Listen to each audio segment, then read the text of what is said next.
ඔන්න එහෙනම් අපි ගමන පටන් ගන්න යන්නේ. අපි හිතුවා මේ පාර මේ ගමන බස් එකේ යන්න කියලා. ඉතින් අපි ආවා නොබි බෙල්ග්‍රේඩ් වල තියෙන අලුත්ම බස් ස්ටෑන්ඩ් එකට. මම ටිකට්ස් නම් කලින් පර්චේස් කරලා තිබ්බේ. මොකද ඒක මම වැඩ කරන තැනට ළඟ හින්දා.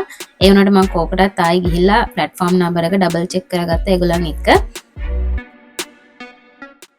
එතනින් ඇතුල් වෙන්න කලින් එතන ඒගොල්ලන් ටිකට් කවුන්ටර් එකේ කට්ටිය කියනවා මොන ප්ලැට්ෆෝම් එකටද යන්න ඕනි කියලා. එතනට ඇවිල්ලා හරියටම බස් එක ටයිම් එකට නවත්තනවා. අපිට තිබ්බේ උදේ 8 බස් එක. ඉතින් ඔන්න අපි බස් එකටත් දැන් නැගලා ඉන්නේ.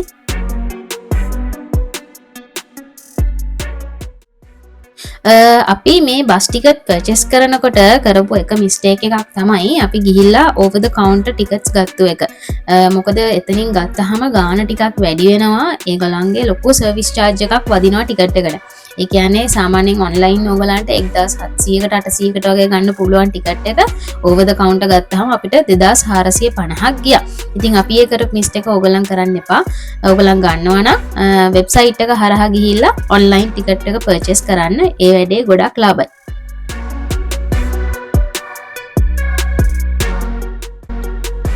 මේක ඉතින් ටිකක් දිග ගමනක් බෙල්ග්‍රේඩ් සෙන්ටර් එකේ ඉඳන් ස්ලතිබෝර් සෙන්ටර් එකට සාමාන්‍යයෙන් පැය 4ක් විතර යනවා යන්න බස් එකේ. හැබැයි ඉතින් බෝරින් නැහැ. ලස්සන සීනරීස් ටිකක් තියෙනවා. ගමනෙන් වැඩිපුර භාගයක්ම යන්නේ හයිවේ එකේ. ඒ වුණාට ලස්සන සීනරීස් තියෙනවා. ඉතින් බල යන්න පුළුවන්. ඔන්න අපි දැන් මේ පහු කරන් යන්නේ උසිච්චි කියන ටවුන් එක. මේක තමයි ස්ලතිබෝර් වලට කලින් තියෙන ටවුන් එක. ඔයගොල්ලන් කෝච්චි ඉඳන් එනවා නම් මෙතනින් බහැලා මෙතනින් ඉඳන් ආයේ බස් එකක් කරන් ස්ලතිබෝර් වලට යන්න ඕනි. මෙතනින් ඉඳන් ස්ලතිබෝර් වලට කිලෝමීටර් 25ක් 26ක් විතර තියෙනවා.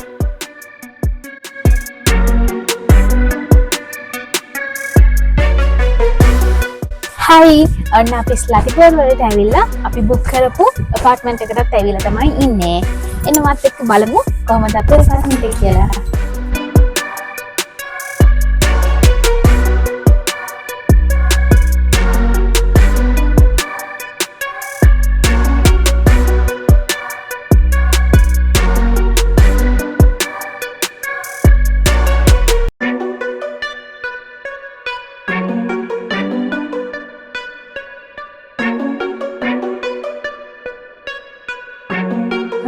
මේක ඉතින් හරිම චූටි අපාර්ට්මන්ට් එකක්. හැබැයි අපි මේක තෝරගන්න ප්‍රධාන හේතුව තමයි මේක හරියටම සෙන්ටර් එකේමයි තියෙන්නේ. ස්ලතිබෝර් සෙන්ටර් එකේ ඉඳන් ඒ කියන්නේ බස් ස්ටෑන්ඩ් එකේ ඉඳන් මීටර් 200ක් වගේ හරිම පොඩි දුරක් තමයි තියෙන්නේ මේ අපාර්ට්මන්ට් එකට. මේක අපි දවස් 4කට බුක් කරේ 3 nights 4 days වලට මේගොල්ලන් ඩිනාර් වලින් 17000ක් charge කරලා තියෙනවා අපිට.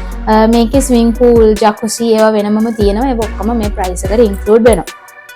හැබැයි මේට වඩා අඩු ප්‍රයිසස් වලට තියෙනවා ටිකක් සෙන්ටර් එකෙන් එළියේ. ඒ කියන්නේ සාමාන්‍යයෙන් කිලෝමීටරයක් මීටර 600ක් 700ක් විතර දුරේ. එතකොට ටිකක් අඩු ගණන් වලට සාමාන්‍යයෙන් 3 nights වලටම 9000කට 10000කට වගේ හොයාගන්න පුළුවන්. අපේ ගාන චුට්ටක් වැඩි මොකද අපි සෙන්ටර් එකෙම හොයාගත්ත හින්දා.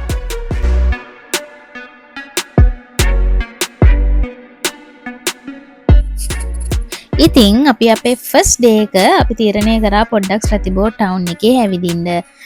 මේක ඉතින් හරි ලස්සන ටවුන් එකක්. මේ ටවුන් එකේම තියෙනවා ඩයිනෝ පාක් එකක්. මේක නම් ඉතින් ගොඩක් පොඩි ළමයින්ට තමයි හොඳ. ඔයගලන්ට යන්න ආසයි නම් යන්න පුළුවන්. ඉතින් ටිකට් එකක් පර්චේස් කරන්න ඕනි. ඊට අමතරව ටවුන් එකේ තව මේ වගේ කානිවල් එකකුත් තියෙනවා. ඒක නම් හැබැයි ගොඩක් වෙලාවට ඔපරේට් වෙන්නේ වීකෙන්ඩ්ස් වල තමයි.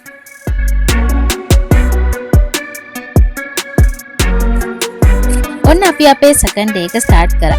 අද අපි තීරණය කරා මෙහි තියෙන ටිකක් ලොකු ටුවරිස්ට් ඩෙස්ටිනේෂන්ස් ටිකක් බලන්න යන්න. මේකට ඉතින් ටැක්සි එකක් කතා කරගන්න වුණා. මොකද ස්ලතිබෝර් ටවුන් එකේ නම් ටිකක් දුර මේ හැම තැනක්ම තියෙන්නේ. ඔන්න එහෙනම් ආවා අපේ ෆස්ට්ම තැනට. මෙතනට කියන්නේ ස්කොපීචා කේව් කියලා. මේක හරිම ලස්සන ගුහාවක්. මේ කේව් එක තියෙන්නේ ස්ලතිබෝර් ටවුන් එකේ ඉඳන් කිලෝමීටර් 19ක් විතර දුරේ. මේ ගුහාව මීටර් 1691ක් විතර දිගයි.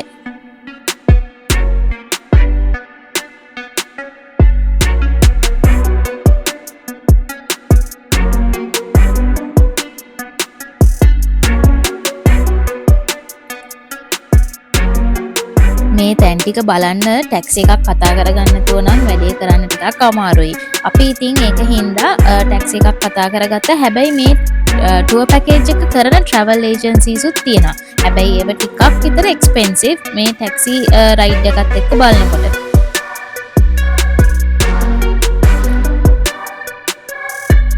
මම මේ ට්‍රැවල් ඒජන්සීස් වලයි මම යූස් කරපු ටැක්සි කම්පනි එකේ විස්තර ටිකයි ඔක්කොම ඩිස්ක්‍රිප්ෂන් එකේ දාන්නම්.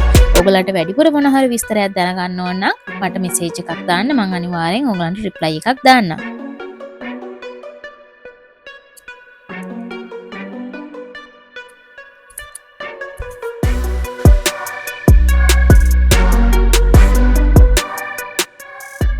ඔන්න ඊළඟට අපි යන්න හදන්නේ දිය ඇල්ලක් බලන්න. මේකට කියන්නේ ගොස්ටිල්ලිය වෝටර්ෆෝල් කියලා. මේක තියෙන්නේ ස්ලතිබෝ ටවුන් එකේ ඉඳන් කිලෝමීටර් 25ක් විතර දුර. මේ දිය ඇල්ල බලන්න යන්න පොඩි හයික් එකක් යන්නත් ඕනි.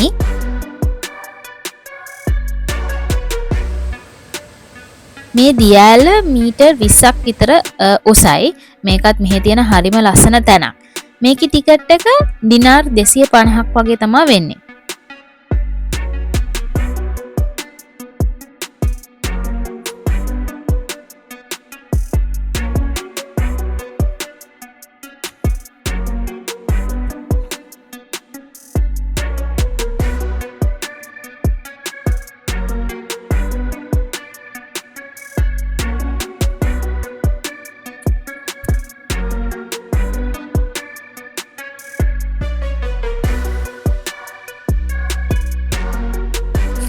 ඔන්න ඊළඟට අපි යන්න හදන්නේ ටාරා නැෂනල් පාක් එකට. හැබැයි මෙතනට යන්න කලින් ඕගොල්ලන්ට ඒ අතරමඟ තියෙන මෙන්න මේ ඕල්ඩ් විලේජ් කියන තැනට යන්නත් පුළුවන්. හැබැයි මේකට යන්නත් ටිකට් එකක් ගන්න ඕනේ.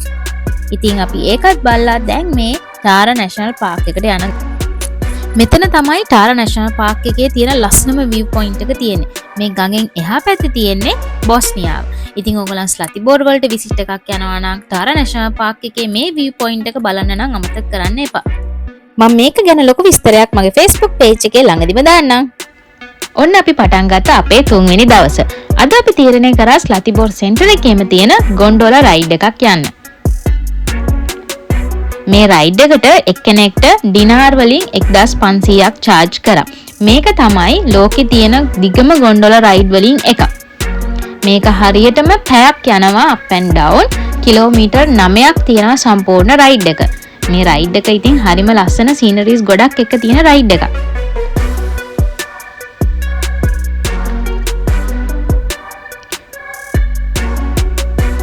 ඉතින් ඔන්න ඔය විදිහට තමයි අපේ ස්ලතිබෝර් ටුවර් එක ඉවර වුණේ. එහෙනම් අපි අලුත් වීඩියෝ එකකින් ඉක්මනට මෙන්නම් මේ ඩේට්ස් විත් බෙකි. චාෝ!